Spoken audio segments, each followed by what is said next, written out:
Dee Ann, welcome back to the program. We're so happy to have you and feel very grateful and blessed to have you as part of our program and a friend of AIM Employers Association. How have you been since we've talked to you last? Oh, doing great, Phil. It's just such a pleasure to be back with you and your members. And, uh, it's always Truett Cathy, the founder of Chick-fil-A, used to always say, he said, it's one thing to get invited one time to speak to a group, but if you get invited back the second time, that's a real honor. So I feel Well, really honored to be back with you. Thank you. well, we get great feedback on the wisdom that you share, and I know pre-show you and I were talking about just lessons and how we end up where we're at in life. And what I'd like to do is dig into some of the conversation we were having pre-show, and maybe talk a little bit about in your experience, what is the workforce looking for from an employer today? I know you've been doing some research and work in this area. Would love to get some of your insight on that. We've been talking a lot about retention in the workforce, and I think it's just a great question that plays on the back of our retention efforts that so many are trying to achieve. Well, my first experience and research comes from raising two millennials and a Gen Z, young millennials and a Gen Z. So I've had lots of firsthand experience. And the funny thing is, when they become adults, you go from being so much of that parent into coach. And I can say that's my number one career coaching assignment right now, is with the three of those young men.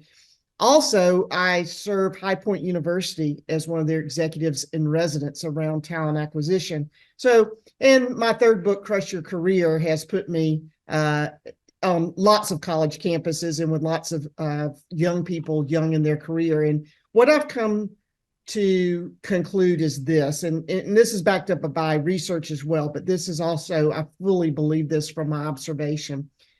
What we try to do as organizations is we're trying to do 80 different things. Even as I look at the answers coming into what do you think about Gen Z, and you see it's all over the place. And we're trying to do 80 different things, whether it's bring your dog to work day, or it's Friday afternoon happy hours, or all kinds of things that we're calling culture. We're trying to figure out what it is that they want in their work. I think they're just three things.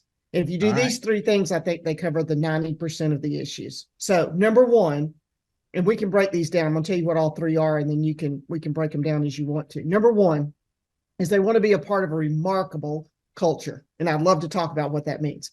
Secondly, they want to be a part of something bigger than themselves. Interesting thing about this generation, people talk about, oh, they don't work as hard and all this. That's not true. They'll work very hard for you if it's something they believe in, if it's something they feel like matters, versus just to make money for themselves or someone else.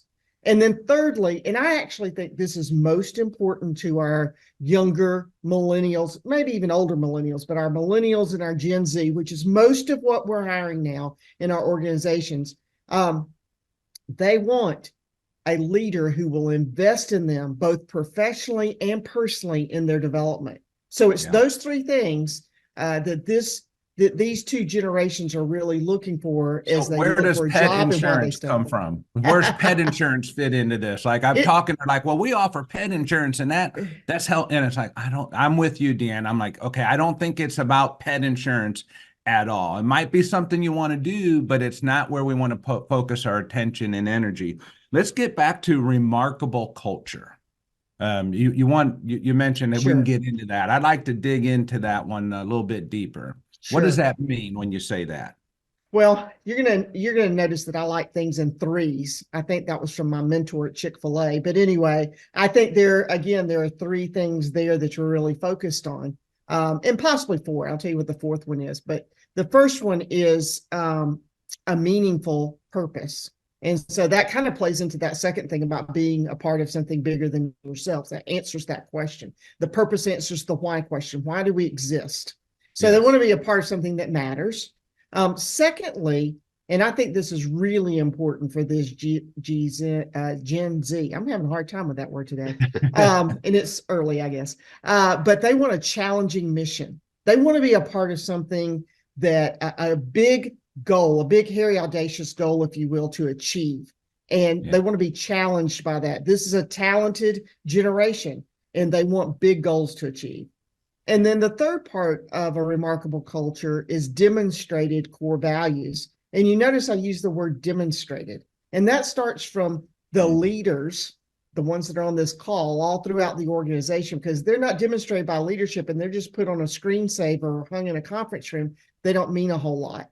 So those are the three elements that make up a remarkable culture. And you might have some other things that come into that, some of the behaviors we mentioned earlier, but these are the things that matter. And even the conversation about the culture, how to communicate the culture value proposition to potential employees that you asked for a poll on.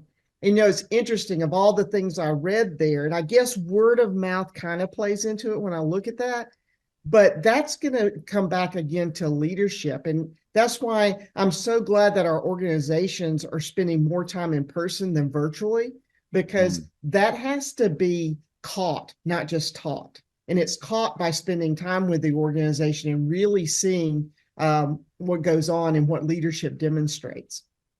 Those are fantastic. I'm aligned 100% with everything you just said. And one of the things that I continue to emphasize to organization is, obviously it starts at the top and it starts with leadership, but having extremely effective like managers and supervisors, those people who are in conversation with the direct workforce in the masses, because they're the reflection of the leader when it comes to that. So I may not get exposure to the leader frequently, and I might see and hear the dream or the vision when you start talking about something bigger than yourself, but being able to pass that down throughout the organization so it's caught. I really like that one, and not taught.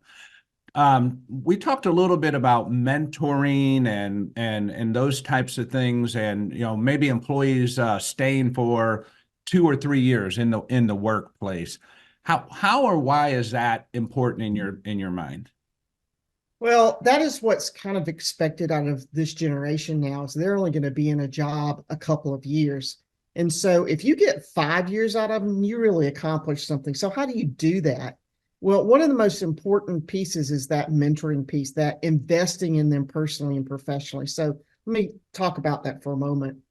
I was working with an organization last week. It's a nonprofit, and they hire licensed professionals, licensed counselors for their organization. And they're having a hard time finding them. And so I asked them what they were offering, and they were talking about, and they said, one of the things we tell them is they get free housing. I said, free housing at a nonprofit so for confidentiality reasons, I'm not saying a whole lot, but it's a residential situation. And, these people want to be free. They want to be free to do what they want to do. And all of a sudden, free housing feels confining. I'm going to live here. Now, it might be okay. It might be a neutral, but it's not the thing to sell. What you want to sell to this group is what they need to get their full licensing is they have to have mentors. So instead of worrying after this, I got to get the name. I got some kids that might need some free housing. I can tell you that now. So afterward, when we're off air, you can help me out. Well, it might be a plus, but what they really want is this investment of leadership into their professional growth. Okay, I want to talk about personal too. I'm going to come back to that. But this professional growth, they want this leadership to invest in them. So that's what I was telling them. You've got to play that up. You've got to have a mentor for each one of these people, and it has to be a set program. And then you end up keeping people longer, because we know the reason that people leave or stay for an organization, the number one reason is the effectiveness of their leader. Right. And so that can help. Let's talk about this investing personally, because I saw this pop up in the poll on the wordgram of the things that describe this generation. Anxious. Now, that's a good example of investing. If you can help somebody be less anxious, you can work on that about them personally. How much more effective will they be in their job and a future effective leader? Just to work on that one issue when you identify that in one of your team members. So, and that's life-changing. That's transformational when you decide to invest in helping somebody in that way. Hey, So Dan, that's, if I go can ahead. cut you off, because I love that you went into the poll. So I just went and looked at it ourselves, and the leading response in that word cloud was entitled, right? Right. That's the reception that sometimes my generation will feel, oh, they're entitled. But I don't really believe they are entitled at all. Do you have any perspective on how maybe we should interpret the message of entitled? Well, I think that part of it is that it's really it's kind of a strange juxtaposition of this generation because on one hand, I think they're incredibly resilient. You know, they came about during 9/11. They went through watching their parents go through the financial crisis in Yeah. 2008. Then they went to college during COVID. I mean, we could go Yeah. on and on about this generation and what they endured. So on one hand, they're really resilient. And then they're called entitled because they haven't struggled as much from a job perspective. From the time they turned 16, they had the opportunity to have any job because there was such a shortage of hourly workers. As they've gone into the workforce, most of them, if they wanted a job when they came out of college, they didn't have a hard time finding them. When I came out in the mid 80s, it was a problem. Right. Yeah. But they're not having that problem. So that appears, I think that's what appears as entitlement. They haven't really struggled. I think it's going to be pretty interesting what's going on right now. The tech sector, the banking sector, the layoffs that are occurring like they've not seen since they entered the workforce. Let me Yeah. say one more thing about this generation while we're on this wordgram and talking about this. The other thing I notice about them, I mean, I love the word hope because I have a lot of hope in this generation because they're so resilient and because they're so smart. And one of the things that sometimes people say, and I don't see that here, but sometimes they say, oh, they don't work very hard, or they're not Mm. hard workers, or they don't work as long as we baby boomers did. Well, if they worked as long as we did, there'd be something wrong because they have tools that we didn't have. They can get things done faster than we Right. did them. And so they do have that balance that we didn't have, but they have the tools to make work faster. So that's kind of how I view that. Yeah, and I do. I always find it comical, and I laugh even at myself. And maybe speak out of both sides of my mouth when I'm talking with my own children. And I, like you, I have millennials and Gen Z, and I'm like, you got to work hard. You need to have a second job. Like I'll say these things, and at the same time, I'm like, hey, keep a balance. Life is a lot more important than all of. And I'm sure they're spinning their heads, going which way. And I'm really trying to say, give it 100%. And I believe they do. I haven't worked with any of the millennials or Gen Zs today that really aren't giving it 100%. It just looks different than the way I did it. Right. And it's really recognizing, I think you said that really well. They go about getting to the solution differently, and maybe sometimes more smartly than I did. Like I went home with Chat GPT and I was like, hey, check this out. Isn't it so cool? And they're like, oh yeah, Dad, that's no big deal. Right. It's like it's just I was so excited. And they just were like, that's everyday stuff, Dad. Where you been? Yeah. Yeah. Yeah. I had the same experience. All right, Dee Ann, tell us real quick.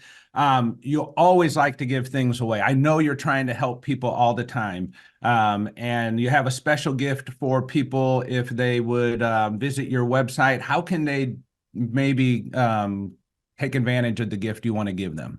Sure. You'll go to deeannturner.com, DEEANN Turner.com.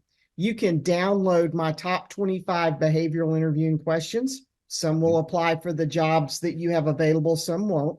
But hopefully it'll be a great start for you. I not only tell you the question, but I actually give you an idea of the answers you're looking for and why. So I hope you'll find that helpful. Yes, you'll have to give me your email address, but the nice thing is I don't send many emails. In fact, the last one is March 23rd, 2023. So I am due for my annual email, but you won't get a bunch from me. So thanks so much. That in and of itself is impressive.